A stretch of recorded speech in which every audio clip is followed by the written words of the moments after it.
The Game Boy Color indie scene is a place where I find myself returning to again and again.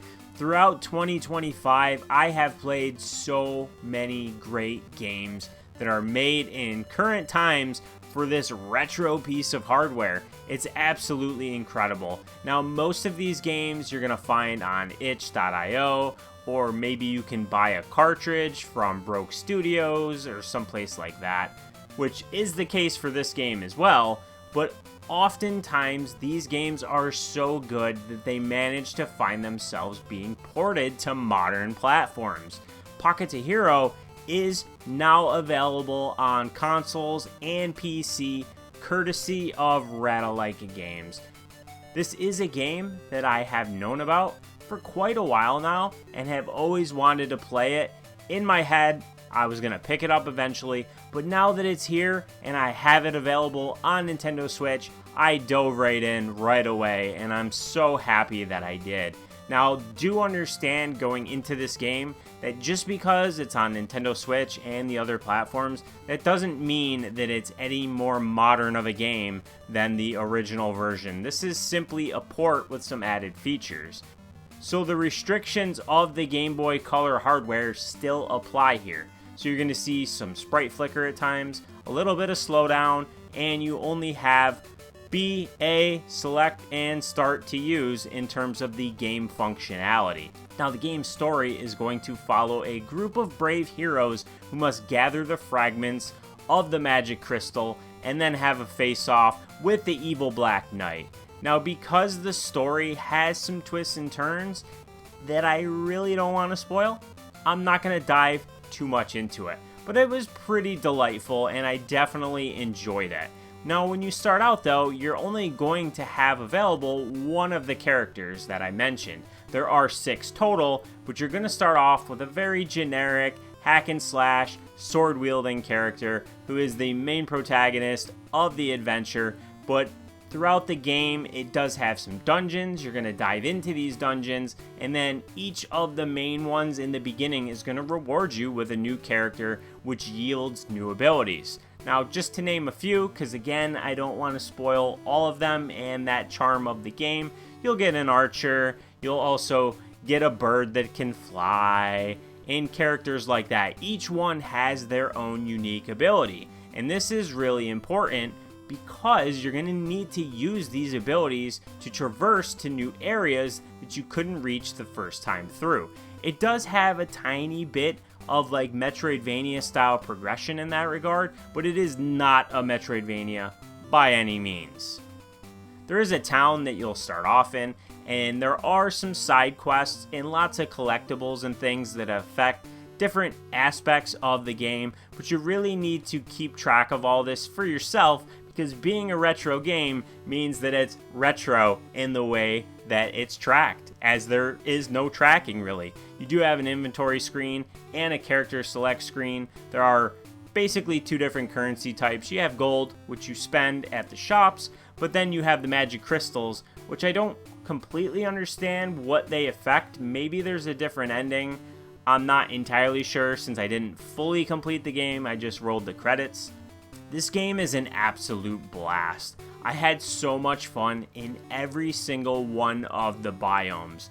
They all have new enemy types, there's different hazards, and obstacles in your path that will task you with having to frequently switch between your characters. There are some puzzle elements. Some of them are a bit on the cryptic side, and some of them are pretty straightforward.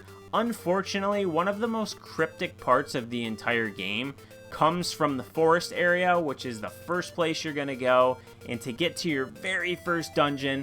Again, I won't spoil the solution to this because this is intended to be a review and not a walkthrough, but it's really cryptic, and if it wasn't for the fortune teller, which you can pay to get a hint, I would have never figured this out. It's very subtle what you need to do here, and there's at least 2 places where I hit a bit of a roadblock in that regard. But you know, if you enjoy retro experiences, this is probably not going to bother you because you're used to having to wander around a bit and struggle before you're eventually going to find the proper solution to proceed.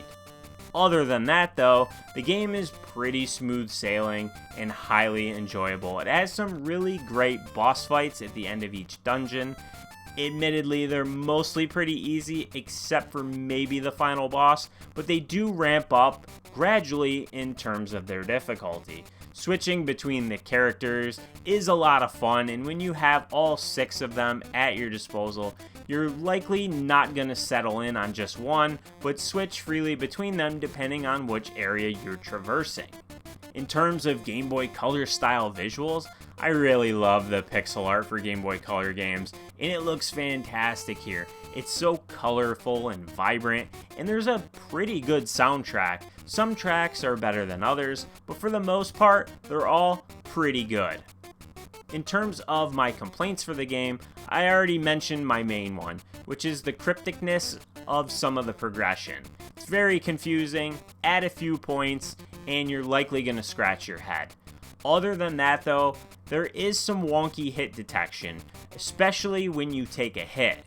When you take a hit and you're in your invincibility frames, if you try and eliminate an enemy, you will slash or shoot right through them. So it's basically like they have the same invincibility that you do. This caused me to get hit a bunch in the beginning of the game because I didn't expect this to be a thing. But once you get used to it, you'll back off and wait for yours to run out before trying to eliminate them. But it is a little bit annoying at times, especially if you're in the heat of battle and you're not trying to actively count in your head, when is my invincibility gonna wear out? In addition to just being able to play the game on modern platforms, I do want to tip my hat at some awesome features that are included. There's manual scans, artwork, sprite sheets, achievements. There's a lot of extra bonus material and features here that are really nice touches. I would love for every single retro release, whether it's a game from 30 years ago or a game from 2 years ago, to get this type of treatment. I loved looking at the manual because it reminds me of my childhood and how much I enjoyed reading the manuals on the car ride home before I even had a chance to play my game. So 2 thumbs up to Ratalaika for including this bonus content. So to sum up my experience with Pokettohiro, I absolutely loved it. This is an absolute gem of a Game Boy Color game, and I'm thrilled to not only be able to review it, but also for more of you to hopefully play it and enjoy it as much as I did.